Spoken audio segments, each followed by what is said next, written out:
It was almost like a given that female doctors at the time, this was like 10 years ago, was that you were going to be single because you chose this field and that no man was going to follow you. Oh my God, I didn't think I was going to get emotional for this. Salute. In this next video, we're getting ready to watch a young lady who is a medical doctor out in Los Angeles. We all know what the dating market is like in Los Angeles. Tough sledding. But went to school in the Midwest, had an opportunity to lock up the man that she want or the man that she would qualify for. Went ahead and did the normal play that a lot of women are doing and does not have the results that she wants. Let's take a look. Check it out. So I'm a single doctor in my 30s, and watching both Jen Tran as well as Ketanji Brown Jackson, the Supreme Court Justice, online about their loves or lack thereof is, yeah, it's just bringing back a lot of different memories from my past. Lesson number 1, comparison is the thief of joy. That's one of the dangers of women and social media. Comparing your regular, normal, everyday lives to the lives of celebrities or to the lives of people on the other side of their smartphone, on the other side of their cameras that they don't know. Part of it's a little bit triggering, not gonna lie. So I'm currently single in Los Angeles, but, and yes, the dating in Los Angeles is not ideal, but I went to med school in Central Illinois, and it was a lot of white people from Central Illinois and just like the Midwest in general. For 4 years, I felt like I was just almost invisible, right? Like glossed over by the whole like dating pool. You know what's funny? She talks about being invisible or being unseen or unnoticed. Most men go a bulk of their life feeling that way, and we just eat it. We just take it. Part of the message that I tend to put out to brothers is focus on doing the work so that when your time comes, you can capitalize on it. Make sure you are doing exactly what you need to do so that when the time comes, you can seize the moment. For a lot of the lovely ladies, as Brother Dennis Sperling would say, they tend to wait well past the years where they have the most sexual marketplace value, which is in their younger years. The proof is in the pudding. We see it over and over and over again. For the brothers, for the men, we know that we're going to be unseen outside the minute you graduate high school. You go into the workforce, for the most part, you're going to be unseen. You know that you need to focus on doing the work. You know you need to focus on the specific industry that you're in. You have a small window to try a lot of different things, but for the most part, your job is to try and earn as much as possible because that is where a lot of people in general, not just women, will see your value. Another thing, you have to build up your network. The way that you build up your network is getting with like-minded people, doing the hard work, doing the hard thing. I have a really big network, a really strong network, but these are people that are decision makers in the industry that I'm in, where we've worked long hours, we've worked weekends, we've worked holidays.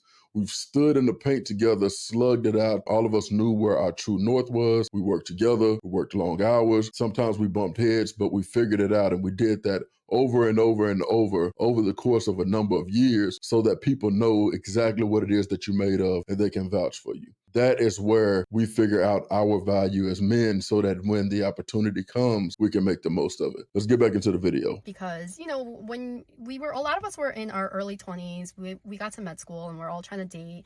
And a lot of guys just preferred the girl next door, Jennifer Aniston types, which, you know, nothing wrong with that. But just feeling like you're just kind of glossed over, or your second choice, or you're almost kind of like you're not for them, right? Which in itself is fine. I feel like I generally went to Chicago, which is only about 2 hours away, and dated mostly there. And kind of did like a semi-long distance type of situation. It's almost like I imported men from Chicago. It was weird, whatever. So seeing Jen Tran on Bachelorette, or I didn't even watch The Bachelorette, but just kind of seeing that whole thing play out, and a lot of Asian American girls on TikTok coming out being like, a lot of Midwestern Asian girls kind of felt this way. Another component of this is that a lot of our male classmates, their girlfriends that they met while in med school, a lot of them decided to follow the guys to wherever they matched. So a big portion of our career, we have no control. We don't really have much control over where we're going to end up going. We just got to go wherever we get into med school. And then for residency, one day in March, everyone finds out where they're going across the country. And besides that, you just like don't know. Because it's so competitive and there's a whole match system and whatever. But all these girlfriends were like, yeah, of course we're gonna follow you to wherever you're going. Lesson number 2, tradition are the examples that worked. I'll say that again. Tradition are the examples that worked. Meaning, we keep trying to reinvent the wheel when the examples are already there. If you have a very minute chance of meeting a guy who is going to follow you versus you're following him, then common sense would tell you, let me go with what works if it aligns with what I want for my life. But obviously, she did something different and she is reaping the rewards of it. Let's continue. There were a few guys who had done that, but it was like very, very few. I think it was like one or two, and none of them were minority girls.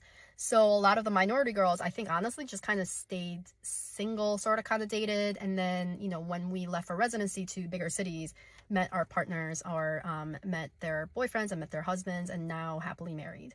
And then during all this, I actually did date someone who was in another med school an hour away from me, who was a grade lower. And we dated when I had just turned fourth year. So the discussion of like, okay, what are we doing once, like, let's say if I match somewhere else for residency? And my thing was, I really want to go to New York. And the boyfriend at the time said, I'll come with you. I'll follow you. And I was very surprised and pleasantly surprised. I was kind of like, are you sure? And we were having this discussion. And then eventually it came about that what he meant was he'll follow me, but then we'd go back to Illinois. Got him! But my thing was, once I leave Illinois, I'll probably won't go back. So we broke up. And then during all of this, during med school, we came across a lot of women physicians who were in the surgical field or just a competitive field. And a lot of them were single. Even the non-surgical specialties, a lot of them were also single.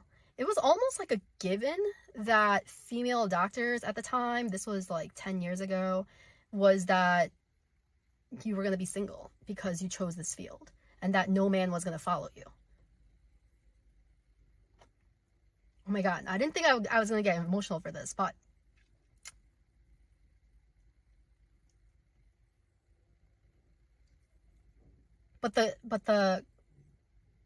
it was almost like a given that the girlfriends of these med students would follow them, but it was almost a given that the men wouldn't for the girls.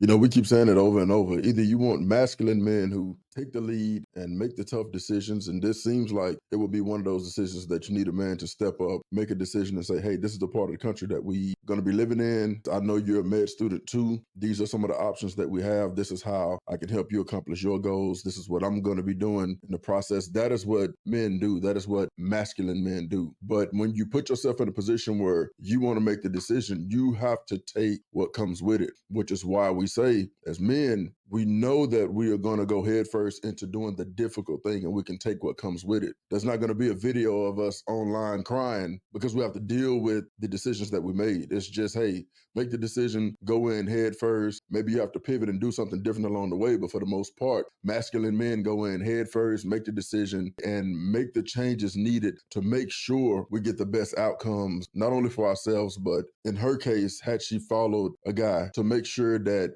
she uses her medical degree also. There are some things where we may actually be like, hey, you know, what do you think about this? Or, hey, take the lead on this. I'm confident that you have the wherewithal to make this be successful. Or, hey, go ahead and take the lead on this. Let me know what you come up with. That's a part of being masculine too, is knowing when to divvy out and when to step up and take the lead, and also when to step back and be like, hey, you got it. Take care of it. Let me know what you need help with. But for the most part, most masculine men are not going to follow a woman in the way that not only her, the way that she's expecting, or apparently a lot of women that are in medical school are expecting.